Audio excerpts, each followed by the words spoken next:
তাৰ মানে সকলোৰে এটা বেকগ্ৰাউণ্ড আছে, ভাল কৰি পঢ়িছে, কষ্ট কৰিছে, চাকৰি পাওঁ বুলি কোনেও পোৱা নাই।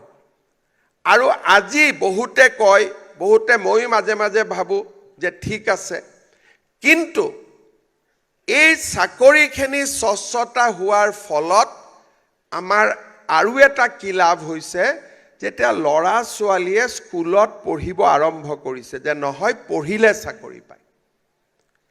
আগতে অসমত এটা ধাৰণা হৈছিলে যে পঢ়িলে চাকৰি নাপায়, গতিকে পঢ়ো কিয়? মাকে কয় ভাল কৰি পঢ়, ল'ৰাই কয় মা পঢ়িলে ক'ত চাকৰি পাম, গতিকে মাটিডোখৰ ৰেডি কৰি থোৱা, মাটিটো বিক্ৰী কৰিয়ে ল'ব লাগিব চাকৰি।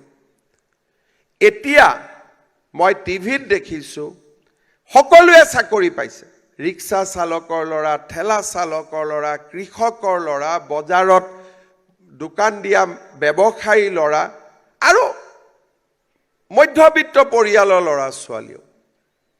আজি চৰকাৰী চাকৰিত সকলো শ্ৰেণীৰ লোকে মেৰিটৰ ভিত্তিত চাকৰি পাব পাৰিছে। আৰু মই আজি গেৰেণ্টি দিব ক'ব পাৰোঁ যে অসমক বাদ দি ভাৰতৰ কোনো ৰাজ্যতে ইমান স্বচ্ছতাৰ ভিত্তিত ক'তো নিযুক্তি হোৱা নাই। এতিয়া দুটা তিনিটা কথা, কোনোবা এজন ল'ৰা ইয়াত অহাৰ লগে লগে কৈছে জয় আই অসম, মোৰ খুব ভাল লাগিছে শুনি। জয় আই অসম আমি কেনেকৈ কৰিব লাগিব? বহুতে ভাবে যে যোনে যিমান বেছিকৈ জয় আই অসম চিঞৰিব পাৰে তেওঁৱে আটাইতকৈ বেছি অসমীয়া। আন্দোলনৰ সময়ত সেইটো আছিলে, কিন্তু আজি জয় আই অসম কি যে আমাৰ কাৰ্যালয়ত কাম কৰোঁতে কাৰো পৰা এটকাও নলওঁ। আমি কাৰ্যালয়ত কাম কৰোঁতে দুখীয়া মানুহজনক আমি কষ্ট পাব নিদিওঁ। আমাৰ কাৰ্যালয়লৈ আহিলে দুখীয়া মানুহজনক আমি সকলোতে সহায় কৰিম। কিন্তু এতিয়া আমি কি কওঁ, জয় আই অসম কম, কিন্তু ধুবুৰীত পোষ্টিং পোৱাৰ লগে লগে কম মামা বহুত ঘৰৰ পৰা দূৰত হ'ল, কেতিয়া মোৰ ট্ৰেন্সফাৰ হ'ব?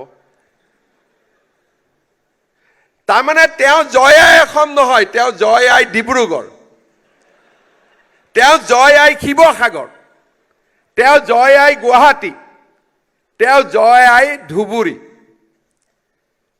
মই চাকৰি দিয়াৰ পিছত আটাইতকৈ বেছি কষ্ট মোৰ হয়, দিয়ালৈকেতো চিনা জানা নাই।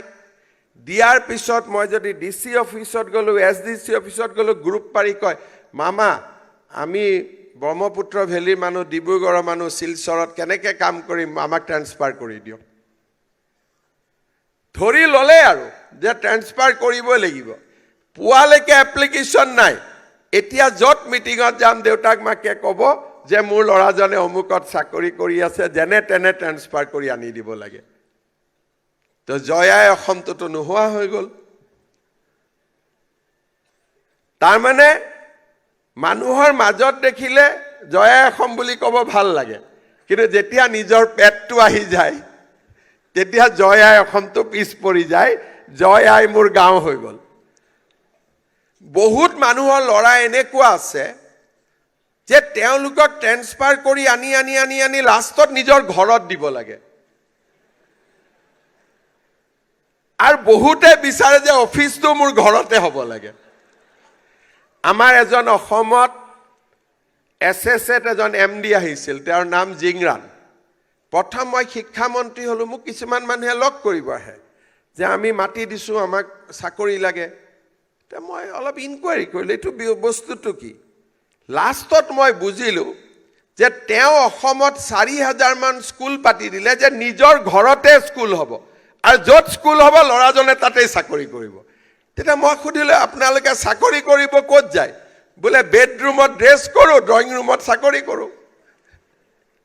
চ' এনেকৈ আমাৰ কাম কৰিছিল। পিছত যেনে তেনে মই মানুহবিলাকক অলপ দূৰে দূৰে পঠালোঁ, বোলো বেডৰুমৰ পৰা ড্ৰয়িং ৰুমলৈকে ইমান চাকৰি কৰিব নালাগে, অলপ বাবাহঁত দূৰলৈকে যাব লাগে। চ' এইটো এটা আমাৰ সমস্যা আছে, কিন্তু আহি জয় আই অসম কওঁতে মোৰ ভাল লাগিলে যে এইবাৰ আপোনালোকে অন্তত ট্ৰেন্সফাৰৰ কথা নকয় আৰু। হয়নে নে মই ঠিক কৈছো নে তাতে কিবা ভেজাল আছে? হ'ব, অসম মানে অসমেই, তাত ডিব্ৰুগড় শিৱসাগৰ কি আছে, ধুবুৰী গোৱালপাৰা কি আছে, চবেই অসম। তথাপিতো মই এটা খবৰ দিওঁ, আমি যাতে মানুহৰ কষ্ট নহয় তাৰ কাৰণে আগতে ট্ৰেন্সফাৰটো এটা ডাঙৰ বিজনেছ আছিল। আমাক ট্ৰেন্সফাৰ লাগে,